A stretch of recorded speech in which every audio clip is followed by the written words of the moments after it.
అమరావతి ప్రకటనతో ఒక real estate boom.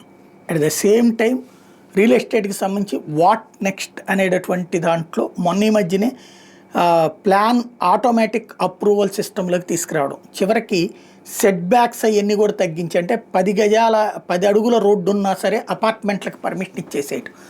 అట్లాగే ఇదివరకు హెచ్ఎండిఏలు అర్బన్ డెవలప్మెంట్ అథారిటీలో చేతుల్లో ఉన్నటువంటి పర్మిషన్స్ తీసేసి పంచాయతీలకు, మున్సిపాలిటీలకు, కార్పొరేషన్లకు అప్పచెప్పాడు. ఇట్లా ఒక రకంగా చెప్పాలంటే రియల్టర్కి స్వర్గధామం చంద్రబాబు ప్రభుత్వం. రియల్టర్ ఏది కోరుకుంటే అది, తద్వారా వాళ్ళు తక్కువ రేటుకి ఇళ్ళు, స్థలాలు, ఇళ్ళు గనక అమ్మితే మధ్యతరగతి ఇదైతే గనక ఇక్కడ జిఎస్టీ ప్లస్ 64 రంగాలు డెవలప్ అవుతుంది. ఇంకో పక్కన ఇసుక తక్కువ ధరకి, గతంతో పోల్చుకుంటే కనుక తక్కువ ధరకి అందించేటటువంటి పని చేసుకొచ్చారు. మొన్న మధ్యన మనం సర్వే పెట్టినప్పుడు కూడా ఇసుక ఫ్రీగా అయితే దొరకట్లేదు, కానీ గత ప్రభుత్వంతో పోల్చుకుంటే తక్కువకే దొరుకుతుంది అన్నది కూడా తెలియదు. ఇప్పుడు తాజాగా మరొక అడుగు రియల్ ఎస్టేట్ వాళ్ళ కోసం చేసుకొచ్చారు. ఆన్లైన్లో 2018కి ముందు పర్మిషన్స్ తీసుకున్న లేఅవుట్లు, ఆ తర్వాత కనుక అవి కట్టకపోతే ఆ లేఅవుట్లకు సంబంధించి ఫీజు ఉంటుంది ఇంతవరకు కూడా. ఆ ఫీజుని మినహాయిస్తూ నిర్ణయం తీసుకున్నారు.